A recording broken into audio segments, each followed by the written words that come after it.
अगर आप कभी अम्यूजमेंट पार्क गए होंगे तो आप रोलर कोस्टर पर जरूर बैठे होंगे। रोलर कोस्टर्स मजेदार हैं, बट ये हमें बिना मरने का एक्सपीरियंस भी कराते हैं। एक आदमी जिसका नाम यूलियनस सर्वोनस था, वह इस सब को चेंज करना चाहता था और 8 साल बाद उस आदमी ने 2010 में लोगों के सामने अपना पागलपंती भरा प्रोजेक्ट लोगों के सामने प्रस्तुत करा, जिसका नाम यूथेनेशिया कोस्टर रखा गया। अगर आपने कभी भी रोलर कोस्टर टाइकून गेम खेला है तो आपको पता होगा कि आपकी छोटी छोटी गलतियों से भी रोलर कोस्टर नीचे गिर जाता है। तो ये बस उसका एक रियल एग्जांपल था। अगर नॉर्मल पर्सपेक्टिव से देखा जाए तो यह ट्रेन 24 लोगों को आसानी से राइड कराने लायक थी।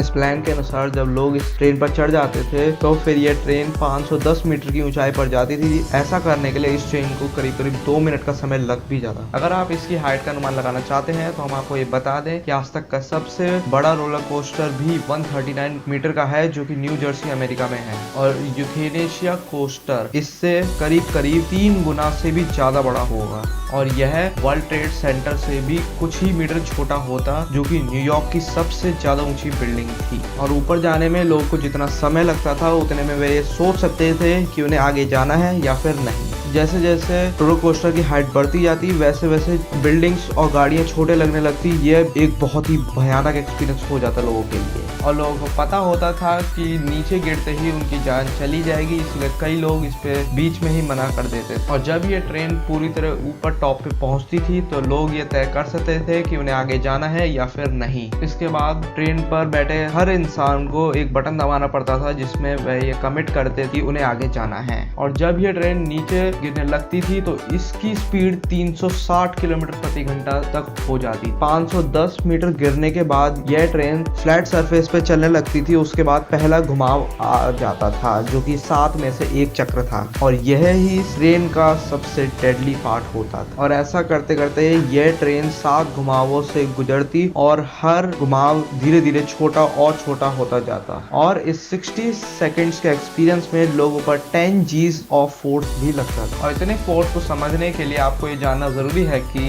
अगर आप सी लेवल पर खड़े हैं तो आप पर 1 G का फोर्स लगता है और अगर आप 0 से 60 किलोमीटर पर आवर केवल 2.4 सेकंड्स में बुगाटी वेरॉन कार में जाएंगे तो आप पर 1.55 G's का फोर्स लगेगा। और अगर आप किसी स्पेस शटल में बैठे हैं तो आप पर 3 G's का फोर्स लगता है। और अगर आप फॉर्मूला 1 कार को एक बहुत ही शार्प टर्न पर मोड़ते हैं तो आप पर 6.5 G का फोर्स लगेगा। और अपोलो 11 के एस्ट्रोनॉट्स जब अर्थ में री एंट्री कर रहे थे तब उन पर भी केवल 7.19 G's का ही फोर्स लगा था। तो आप सोच सकते हैं कि इस डेडली कोस्टर पर जाने पे जो 60 सेकंड्स तक 10 G का फोर्स लगेगा वो आपके साथ क्या कर सकता है। इसकी वजह से आपके ब्रेन में ब्लड सप्लाई कम हो जाएगा और ब्लड नीचे जाने लगेगा और इससे आपका जो ब्रेन का ऑक्सीजन सप्लाई है वो भी खत्म हो जाएगा। और जो सबसे पहली चीज आप एक्सपीरियंस करेंगे वो होगा सभी चीजें आपके सामने धुंधली हो जाएंगी। उसके बाद आपको एक टनल जैसा विजन दिखाई देने लगेगा और ग्रेजुअली आपके सामने केवल अंधेरा हो जाएगा और उसके बाद आप कॉन्शियसनेस खो देंगे और इवन आपकी डेथ भी हो सकती है। और ऐसा सोचकर भी बहुत अजीब लगता है कि किसी ने ऐसा रोलर कोस्टर बनाने की भी कभी सोची होगी, लेकिन उसने ऐसा कोस्टर इसीलिए बनाया ताकि जिन लोगों को बहुत भयंकर बीमारी हो गई है और वह ठीक नहीं हो सकते हैं तो उन्हें वह बिना तड़पा ही मारना चाहता था।